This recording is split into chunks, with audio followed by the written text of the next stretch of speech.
Sanibonani guys, igama unqobile ngiphathela amazwi la inimbango ngomhla ka-29 July.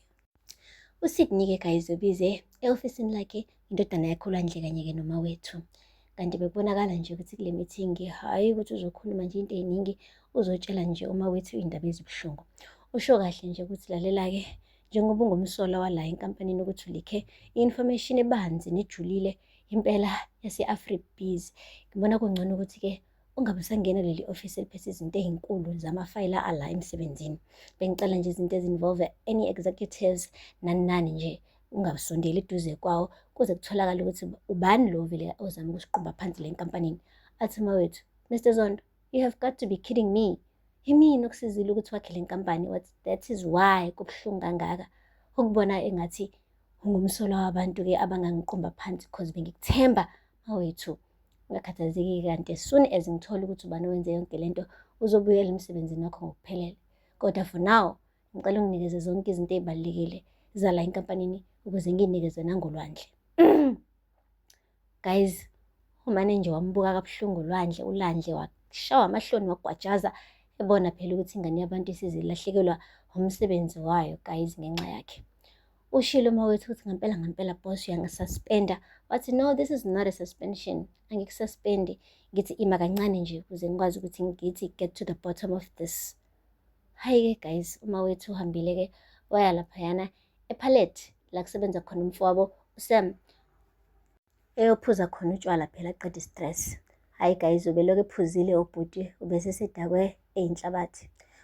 Umane nje wamkhuza umfowabo wathi hayi wena wakwethu kwanele manje. Wathi ndiyeke.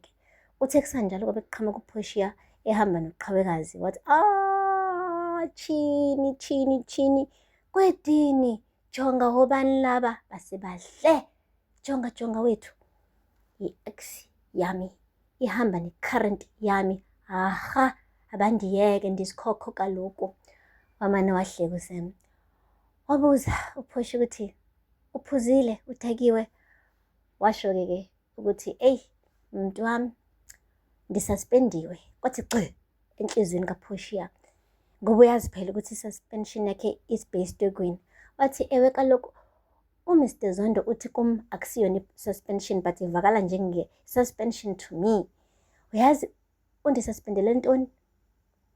Uyazi uthi mna bendilele apha ebeleni lakho ndakuhlebela yonke information ye-Afribees wena wayithatha wayisa laphaya eKhosela Tech.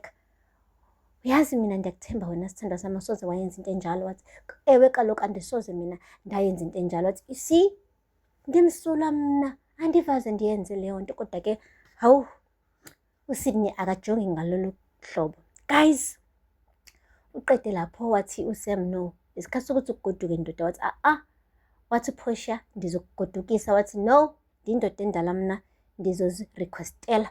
Waqeda wasukuma echamazele njalo wayophuma ngomnyango, leaving uPortia feeling very sorry for him because uPortia is in between guys. She knows the whole truth. She knows who's the real mole. But mengasawuvula umlomo wakhe then kube naye umosha ikamva lakhe herself. So umbuzile uqhawe ukuthi vele waye ungamtsheli Sydney ukuthi imole uLwandle. Waye ungamtsheli-ke noma-ke uyena uma wethu bedecide ukuthi benze njani ngale information. Wamkhumbuza guys uPortia ukuthi lalela la, wena lapha enkampanini yaseKhosela Tech unomama unotata kaloku. Uma wakho uyokuvikela noma thiwa umosha kangakanani. Andiphathi-ke uLazarus uyokuxolela noma thiwa umosha kangakanani. What about me? Mina I'm not as privileged as you are. Mengase ngenza iphutha bazondigxotha. Kanti-ke futhi bazondiblacklista. Okusho ukuthi yonke into ebendiyilwela ndiyibuilda for all these years would be like for nothing. Hayi ukuthi andifuni uba ndimncedise uma wethu. Umuntu wami kaloku kodwa ukunceda yena kusho ukuba nami ndizozimoshela. Yes! Guys, wathi yanditsha nami lento. Mina in between. I do not tell mawethu about this, I'm doomed. I do tell mawethu about this, I'm still doomed. Yeah. Ugelo qeda washaqalaza iglasi yatshwala wayehlisa ngomphimbi ngathi-ke izoqeda zonke iy'nkinga zakhe. Kanti no, it'll only make her feel tipsy, but as soon as she's sober all of her problems will come back like as if they've never left. Guys, akupheli-ke lapho le kaMabandla kwadrama kayipheli. Nangoke-ke uThumeka usaloke eyixaka ayihlupha ngozethu ngisho ethe uzizwa sengathi usekheshini mehlala kuloya muzi. Namhlanje-ke bathe ukuxoxaxoxa hhayi kwaba nokuzwana, kanti-ke kuzothi mesekuhamba isikhathi kufika uXolani ezocela ukuphelezela uZethu eyokwenza-ke iscan nomntwana. Kube nje ukusho uXolani ukuthi no, siyahamba sinoZethu asiyobona umntwana kadokotela lapha kwi-scan.